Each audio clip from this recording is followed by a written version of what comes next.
ఒక్కసారి అన్నయ్య ఈ జన్మ అది చాలు అనుకుంటాను. నువ్వు ప్రాణాలకు తెగించి ఇబ్రహీం అనే ఒక టెర్రరిస్ట్ను పట్టుకున్నావు. వాళ్ళ నాయకుడు మన కన్నతండ్రిని కిడ్నాప్ చేశాడు. ఆ టెర్రరిస్ట్ని వదులుకుంటే నాన్న ప్రాణాలు చేస్తానని బెదిరించాడు.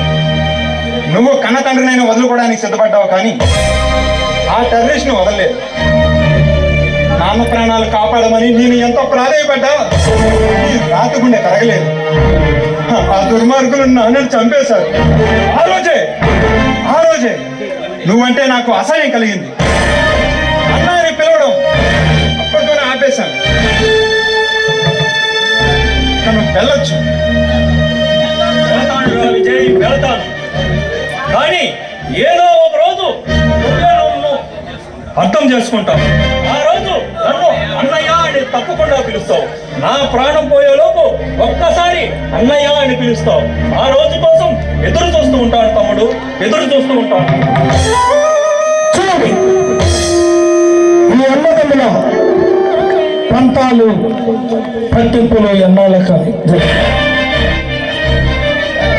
కన్నా తండ్రిని ఆ సుల్తాన్ గారు తమ్ముడు ఇబ్రహీము పట్టణ పెట్టి వీళ్ళిద్దరు కలిసి ఆ దుర్మార్గులు ఎప్పుడు అంతం చేస్తారో కల్లారా చూద్దాం.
అచ్చారే బహుత్ అచ్చా. ఎంత కావాలి బే? దాన్ని సంపాదించడానికి నేను చాలా కష్టపడ్డాను సుల్తాన్జీ. ఆ వజ్రం ఖరీదు 5 లక్షలు. నాకు 1 లక్ష ఇస్తే చాలు. లక్ష ఏంటి బే? 2 లక్షలు తీసుకో. ఏమంటావు? 2 లక్షలా? ఏం బే అలా ఆశ్చర్యపోతున్నావు?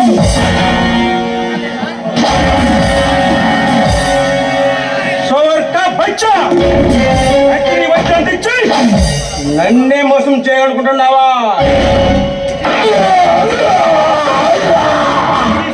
మోసం చేయాలనుకుంటే ఎవరికైనా ఇదే గతి పడుతుంది. గతి పడుతుంది.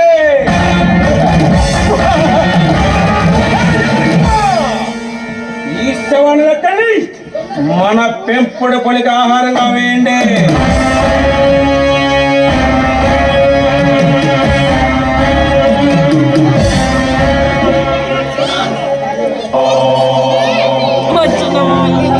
నమస్తే సుల్తాన్.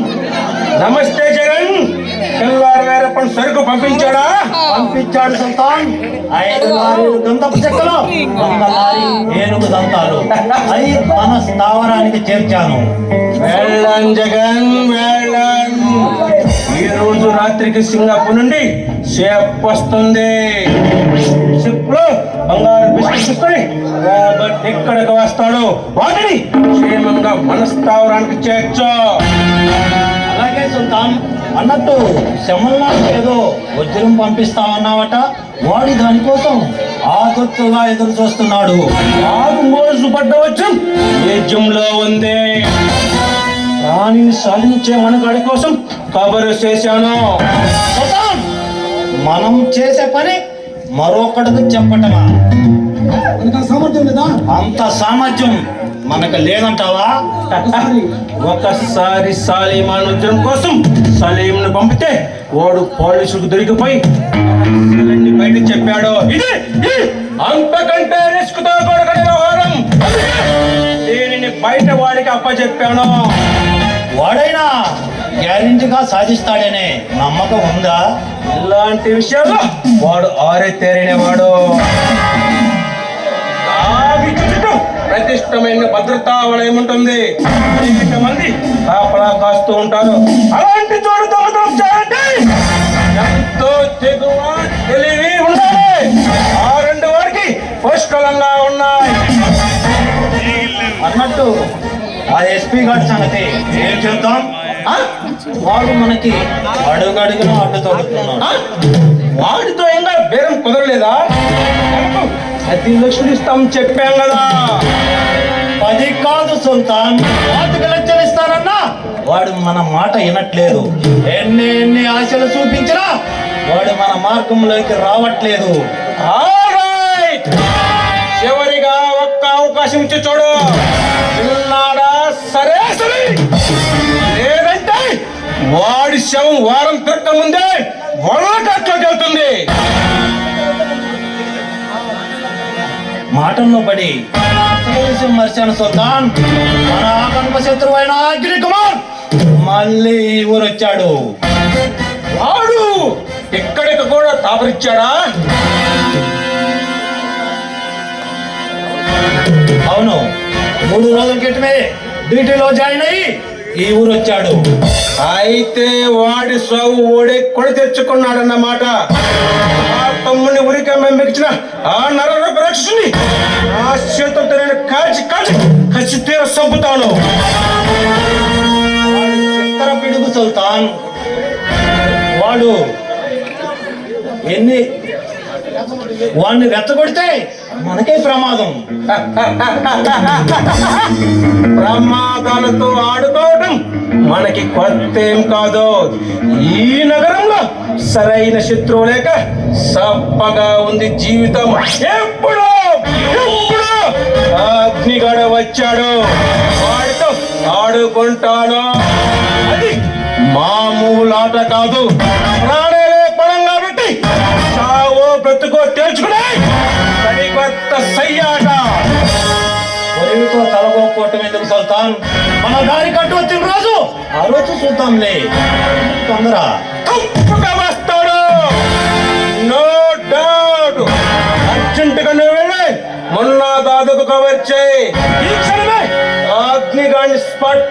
వస్తా. అలాగే సుల్తాన్.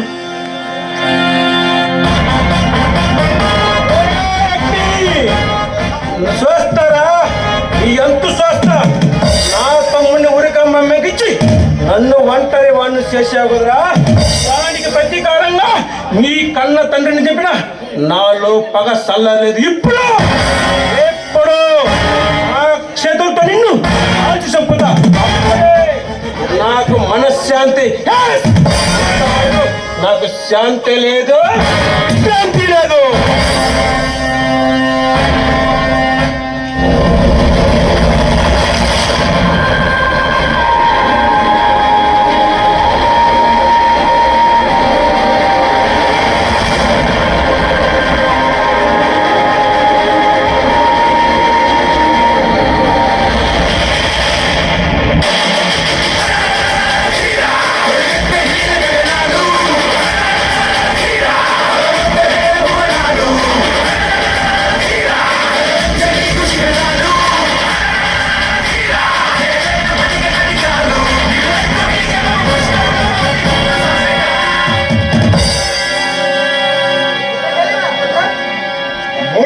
పోలీసుల్ని ముప్పతిప్పులు పెట్టిన నీకు విశ్రాంతి లేదంటే విచిత్రంగా ఉంది సుల్తాన్.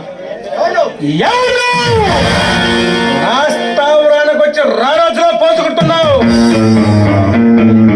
నేను రావాలనుకుంటే రాజు భవనాలైనా మందిరాలైనా అవలీలగా అడుగు పెట్టగలను. చుట్టుముట్టి ఉన్న శత్రువులు సైతం అలవోకగా మట్టు పెట్టగలను. నువ్వు సరదాగా వచ్చిపోవడానికి ఇది సరసాలతో సయ్యాటలాడే సానికంప కాదురా. అది క్షణ మృত্যు నానాతో మరణాలకు మించి సుల్తాన్ సామ్రాజ్యం.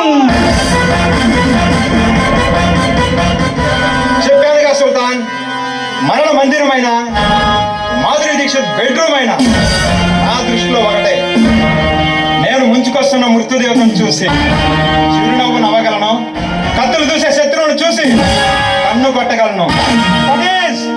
That is red line. Welcome. నీకోసమే ఎదురు చూస్తూ ఉన్నాను. మిస్టర్ సుల్తాన్, నన్ను ఎందుకు పిలిపించావో చెప్పు. నాకెన్నో బిజినెస్ మీటింగ్స్ ఉన్నా వాటన్నిటిని క్యాన్సిల్ చేసుకొని నిన్ను కలవడానికి వచ్చాను. ఎందుకో తెలుసా, ఎప్పటి నుంచో నీలాంటి మోస్ట్ ఇంటెలిజెంట్ క్రిమినల్ కలవాలని ఎన్నాళ్ళుగానో ఎదురు చూస్తున్నా. నేను కూడా అంతలా నీ గురించి చాలా విన్నాను. అందుకే నా మనిషిని ప్రత్యేకంగా పంపించి నిన్ను రప్పించాను. నా ఆహ్వానాన్ని మన్నించి నువ్వు నా దగ్గరకు వచ్చినందుకు నాకెంతో ఆనందంగా ఉంది. ముందు ఆనందంతో పొంగిపోయే రోజులు చాలానే ఉన్నాయి. ఇంతకు నన్ను ఎందుకు పిలిపించావో చెప్పు. మహాత్మా గాంధీ మ్యూజియంలో బ్రిటిష్ కాలం నాటి విలువైన వజ్రం ఒకటి ఉంది. దానిని నేను పొందాలనుకుంటున్నాను. నువ్వు దానిని సాధించి నాకు అందించగలవా? నేను తలుచుకుంటే మ్యూజియంలో వజ్రానే కాదు, ఆ ప్రధానమంత్రి పర్సనల్ డైరీని కూడా అపహరించగలను. నా సామర్థ్యాన్ని తక్కువ అంచనా వేసి నన్ను అవమానించు. మిస్టర్ లైన్, నీ శక్తి సామర్థ్యాల మీద నమ్మకం పెట్టి పని కట్టుకుని నా మనసు చూపించి నిన్ను రప్పించాను. ఆల్ రైట్, ఇక వజ్రం గురించి చెప్పు. ఎంత కావాలో నువ్వు అడుగు. ఎంత అడిగినా ఇవ్వడానికి నేను సిద్ధంగా ఉన్నాను. అయితే 50-50. ఓకే, కానీ దాన్ని సాధించడం నువ్వు అనుకున్నంత ఈజీ కదలే. ఆ నిత్యం చుట్టూ ప్రతిష్టమైన భద్రతా వలయం ఉంటుంది. ఏమాత్రం మనం వచ్చినా నిన్ను పెట్టని కాల్చి పారేస్తారు. సుల్తాన్, ప్రతిష్టమైన కాపలా కాదు, ఆ పరమశివుడే వచ్చి పహారా కాసిన ఆ వజ్రాన్ని నేను అపహరించగలను. సంథింగ్ మిస్టర్ సుల్తాన్, అంత తేలిగ్గా కాల్చి పారేయడానికి ఈ రెడ్ లైన్ పెట్ట కాదు, పిడుగు. ఎప్పుడైనా ఎక్కడైనా పిడుగు వెళ్ళి ఇతరుల మీద పడుతుందే తప్ప ఇతరులు వచ్చి పిడుగు మీద పడే అవకాశమే లేదు. అచ్చానే బహుత్ అచ్చా. ఎప్పుడు నీ శక్తి సామర్థ్యం మీద నాకు పూర్తిగా నమ్మకం ఉంది. కామని సుల్తాన్ కామని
ఇది ఓజే ఒంగోలు జాతర.